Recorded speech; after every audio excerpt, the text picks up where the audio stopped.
শুক্রবার দিন মানেই দুপুরে হচ্ছে জমজমাট খাবারের আয়োজন। তাই আজও আমি তৈরি করে নিয়েছি আমাদের বাচ্চাদের সবচেয়ে পছন্দ যেটা, সেটা হচ্ছে চিকেন দিয়ে কাচ্চি বিরিয়ানি। তো কাচ্চি বিরিয়ানিটা করার জন্য প্রথমেই কিন্তু আমি অনেকগুলো পেঁয়াজ একসঙ্গে বেরেস্তা করে ভেজে তুলে নিয়েছি। আর একটা হাঁড়িতে এক পাতিলা পানি দিয়ে শাহি জিরা, এলাচ, দারচিনি আর অনেকটা লবণ দিয়ে নিয়েছি হচ্ছে পানির মধ্যে। ওদিক দিয়ে পানি ফুটতে থাকুক আর এইদিকে আমি কিন্তু মাংসটাকে ম্যারিনেট করে নিয়েছি। ও হ্যাঁ, ভালো কথা, প্রথমেই কিন্তু আমি একদম আদা রসুন বাটা, তারপর হচ্ছে মরিচ গুঁড়ো, ধনে গুঁড়ো, ভাজা জিরা গুঁড়ো, জয়ত্রী গুঁড়ো, এই মশলাগুলো দিয়ে ভালো করে মাংসটাকে মাখিয়ে রেখে তারপর পেঁয়াজ বেরেস্তা দিয়ে মাখিয়ে রেখেছিলাম। তারপরে আলুগুলোকে একটু ভেজে নিচ্ছি, কারণ কাচ্চিতে আলুটাই কিন্তু বাচ্চারা সবচেয়ে বেশি পছন্দ করে। আর আলুটাকে আমি ভেজে নেব একদম লালচে লালচে করে। আর এই যে এদিকে দেখো, পানি কিন্তু অনেকটা ফুটে এসেছে। যখন এভাবে ফুটে এসেছে, আগে থেকে ভিজিয়ে রাখা বাসমতি চাল, আর অবশ্যই বাসমতি চালটাকে কিন্তু ধুয়ে কমপক্ষে হলেও 1 ঘন্টা ভিজিয়ে রেখো। আলতো হাতে ধুয়ে পানিটার মধ্যে আমি ছেড়ে দিয়েছি। আর বাসমতি চালটা যে পানিটার মধ্যে আমি দিয়েছি, সেই পানিটা কিন্তু অবশ্যই নুনতো হতে হবে, অর্থাৎ অনেকটা লবণ পানির মধ্যে দিয়ে প্রায় 80 থেকে 90% মতো সেদ্ধ করে নেব। এইদিকে দেখো, আলুগুলো ভাজা হয়ে একদম লাল বোর মতো টুকটুকে হয়ে গেছে। আলুগুলোকে তুলে আমি একটা প্লেটে রেখে দিচ্ছি। তারপরে যে পেঁয়াজ বেরেস্তা করেছিলাম, আলু ভেজেছিলাম, সেইখানেই আমি মাংসগুলোকে ছেড়ে দিচ্ছি, চিকেনগুলোকে ছেড়ে দিয়েছি। পাক্কি বিরিয়ানি, একদম কোনো কথা না, ভালোভাবে রান্না করে নিচ্ছি। আর মাংসগুলো কিন্তু একটু ভালো করে মাখিয়ে নিয়েছি, অনেকক্ষণ মশলার মধ্যে রেখে রেস্টে রেখেছিলাম।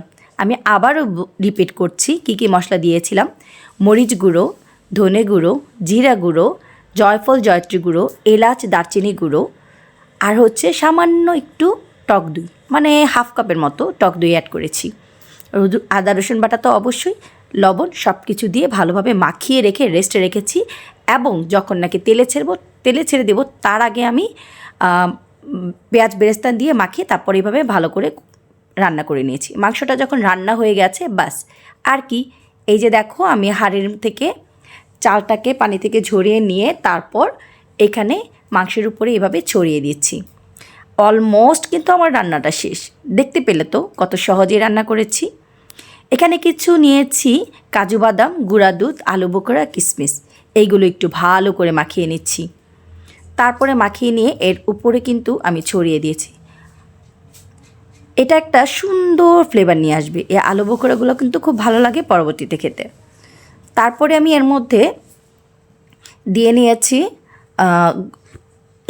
একটু দুধের মধ্যে, হ্যাঁ, একটু ফুড কালার অ্যাড করেছি। আমার কাছে জাফরানটা ছিল না, তো হঠাৎ করে প্ল্যান করা যে আজকে বিরিয়ানিটা রান্না করব, তার জন্য সব কিছু কিন্তু হাতের কাছে তেমন ছিল না। তো সামান্য একটু ফুড কালার অ্যাড করে দিয়ে তারপরে এটাকে সুন্দর করে দুধের সঙ্গে মিক্স করে এই দুধটাকে এর মধ্যে দিয়ে নিয়েছি, গ্রেভিটাকে। তো এর চেয়ে করে একটা সুন্দর কালার চলে আসবে।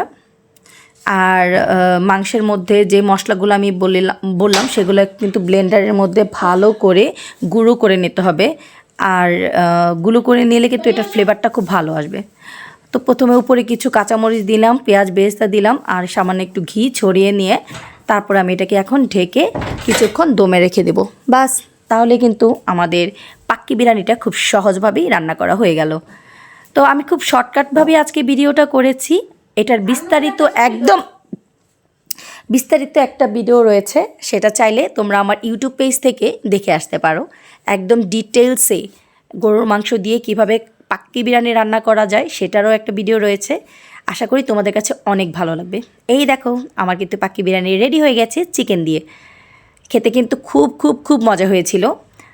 আর কি বলবো, যাই হোক, আমরা কিন্তু দুপুরের আয়োজনের জন্য খেতে বসে পড়লাম, আর বেশি কিছু দেরি করলাম না। তো তোমরাও সবাই আজকের এই শুক্রবার দিনটাকে এনজয় করো, ঠিক আছে? শুভ দুপুর, সবাইকে শুভেচ্ছা জানিয়ে বিদায় নিচ্ছি আজকে দুপুরে।